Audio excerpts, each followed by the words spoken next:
नमस्कार दोस्तों, स्वागत है आपका एक और नए वीडियो में। पिछले 45 दिनों में दुनिया के 45 से ज़्यादा ऑयल रिफाइनरीज और पावर प्लांट्स में आग लगी। ये कोई एक दो इंसिडेंट नहीं है। रसिया में ड्रोन स्ट्राइक, ऑस्ट्रेलिया में एक हिस्टोरिक इन्फर्नो जो 13 घंटे तक चला, इंडिया में एचपीसीएल का नया राजस्थान रिफाइनरी पीएम मोदी के इनॉग्रेशन से एक दिन पहले जल उठा, रोमानिया की कैपिटल में ब्लास्ट, टेक्सास में भी रिफाइनरी ब्लास्ट और गल्फ में तो सीधे वॉर जोन है ही।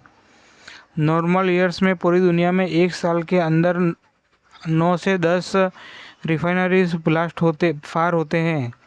ये 45 फायर 45 दिनों में, ये रफली 1800% जंप है। तो सवाल ये है, क्या ये सब अलग अलग इंसिडेंट है या कोई पैटर्न है?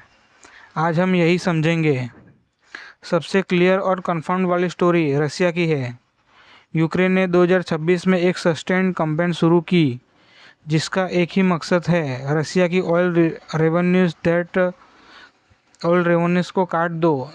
वो रेवेन्यू जो मॉस्को की वॉर मशीन को फंड करती है। नॉर्सो रिफाइनरी, जो रसिया की सबसे बड़ी रिफाइनरी में से एक है, 5 अप्रैल स्ट्राइक के बाद ऑपरेशन सस्पेंड करनी पड़ी। तब से रिफाइनरी एक हफ्ते के अंदर 2 बार स्ट्राइक हुई, अप्रैल 20 तक।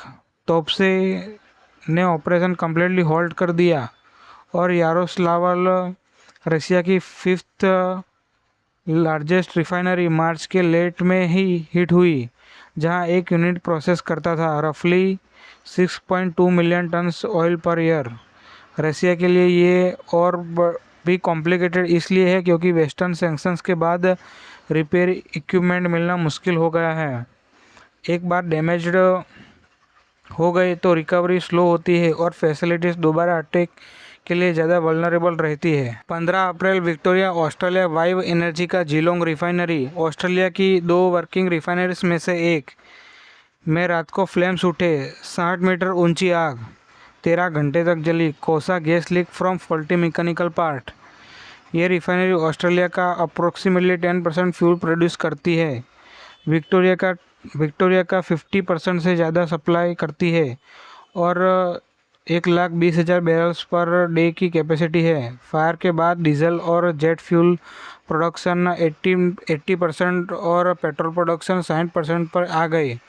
कंटेक्स्ट ये है कि ऑस्ट्रेलिया ऑलरेडी एक फ्यूल क्राइसिस में था, अपने 80% फ्यूल नीड्स के लिए इंपोर्ट पर डिपेंड है और हर्मुज डिसरप्शन के बाद सप्लाई चेन स्क्वीज हो चुकी थी। ऑस्ट्रेलिया के पास सिर्फ 19 से 36 दिन के फ्यूल रिजर्व्स हैं। गवर्नमेंट ने कहा नो एविडेंस ऑफ साबोटाज, पर जर्नलिस्ट ने प्रेस कॉन्फ्रेंस में सीधा सवाल उठाया, इतनी बड़ी कॉन्सिडेंस कैसे हो सकती है? 20 अप्रैल राजस्थान में एचपीसीएल ब्रांड का न्यू राजस्थान रिफाइनरी, इंडिया का पहला ग्रीनफील्ड इंटीग्रेटेड पेट्रोकेमिकल रिफाइनरी, अगले ही दिन पीएम मोदी के हाथ से इनॉग्रेट होने वाला था। क्रूड डिस्टिलेशन यूनिट में आग, एचपीसीएल की प्रिलिमिनरी इन्वेस्टिगेशन ने हीट एक्सचेंजर सर्किट में एक वाल्व फ्लेंज से हाइड्रोकार्बन लीकेज का प्रोबेबल कॉज बताया। इमरजेंसी रिस्पांस टीम ने क्विकली कंट्रोल किया, कोई जान नहीं गई। सीडीयू और वैक्यूम डिस्टिलेशन यूनिट को आइसोलेट किया गया, बाकी रिफाइनरी स्ट्रक्चरली सेल्फ रहना। पीएम मोदी का इनॉग्रेशन पोस्टपोन, गवर्नमेंट ने प्रोब कमेटी बनाई। राजस्थान सीएम भजनलाल शर्मा ने इंसिडेंट को एक्सट्रीमली अनफॉर्चुनेट बताया। एचपीसीएल ने स्टॉक एक्सचेंजेस को भी इन्फॉर्म किया, कोई मटेरियल फाइनेंशियल इम्पैक्ट नहीं है। जुलाई एक कॉमर्शियल ऑपरेशन डेट अभी भी फिजिबल मानी जा रही है, पर अब एक मैंडेटरी सेफ्टी ऑडिट मैंडेटरी हो गई है। रोमानिया की कैपिटल बुखारेस्ट में 20 अप्रैल को कंबाइंड हीट और पावर प्लांट में एक्सप्लोजन। म्यांमार के भोमालिन टाउनशिप में 21 अप्रैल को रिवर पोर्ट पे मैसिव फायर, 22 मोटराइज बोट्स और 10 से ज़्यादा full tankers completely incinerate. Texas में भी रिफाइनरी रिलेटेड ब्लास्ट। गल्फ में तो वॉर ही चल रही है। ईरान का साउथ पिलर्स और ये मार्च में स्ट्राइक हुआ। ये सिर्फ एक लिस्ट नहीं है, ये एक जियोग्राफी स्पैनिंग पैटर्न है जिसमें रसिया से गल्फ तक, ऑस्ट्रेलिया से इंडिया तक, रोमानिया से टेक्सास तक सब एक ही टाइम फ्रेम में हो रहा है। कोई भी government in non war zone incident पर डेलिब्रेट स्टाबोजान कंफर्म नहीं कर पा रही है, पर सिक्योरिटी एनालिस्ट ये ज़रूर बोल रहे हैं एक सिस्टम जो एक्सट्रीम स्ट्रेस में ऑपरेट कर रहा है उसे कोऑर्डिनेटेड अटैक्स की ज़रूरत नहीं होती फेल होने के लिए। इंटरनेशनल एनर्जी एजेंसी ने अप्रैल 2026 ऑयल मार्केट रिपोर्ट में जो नंबर्स दिए वो सीरियसली अलार्मिंग है। हॉर्मुज से फ्लो फरवरी में 20 मिलियन बैरल्स पर डे था, अप्रैल में सिर्फ 3.8 मिलियन बैरल्स पर डे।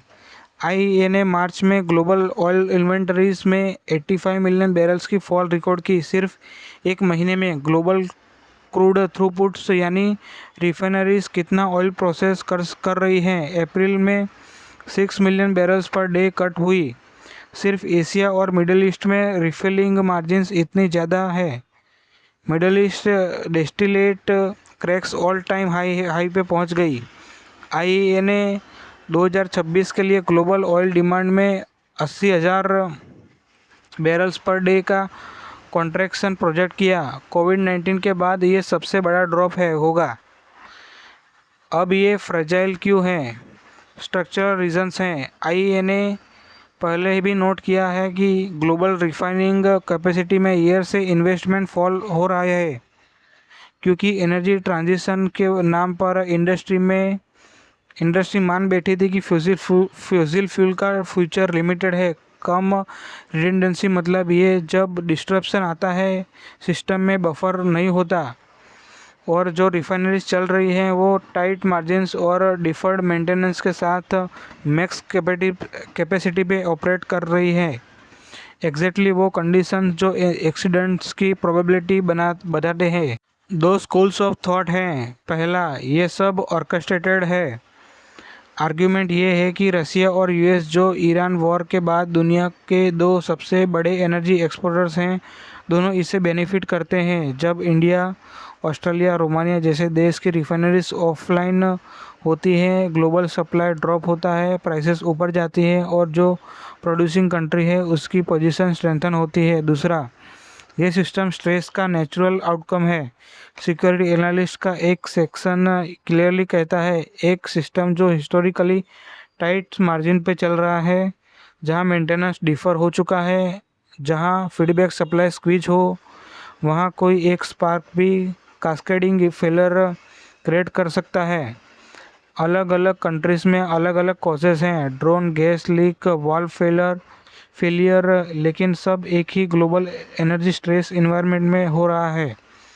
दोनों थियरीज को रूल आउट करना मुश्किल है। रसिया में तो कंफर्म मिलिट्री स्ट्राइक्स हैं, वहाँ एम्बिग्यूटी नहीं है। बाकी जगह गवर्नमेंट इंडस्ट्रियल कॉजेस बता रही है, पर जब तक कोई इंडिपेंडेंट इन्वेस्टिगेशन कंप्लीट नहीं होती तब तक कुछ कहा नहीं जा सकता। हम डेफिनेट आंसर नहीं दे सकते। जो क्लियरली दिख रहा है, बेनिफिशरीज कौन है। इंडिया के लिए ये सिर्फ एक ग्लोबल न्यूज़ नहीं है। इंडिया दुनिया की 4th लार्जेस्ट रिफाइनिंग कैपेसिटी वाला देश है। हॉर्मुज डिस्ट्रप्शन के बाद India already Russian crude oil तरफ शिफ्ट कर चुका था। 60 मिलियन बैरल्स बुकिंग। गवर्नमेंट ने डीजल और एविएशन फ्यूल पर एक्सपोर्ट ड्यूटी लगाई, डोमेस्टिक अवेलेबिलिटी इंश्योर करने के लिए। एलपीजी क्राइसिस पहले से चल रहा है, क्योंकि 60% एलपीजी इंपोर्ट हॉर्मुज से आता है।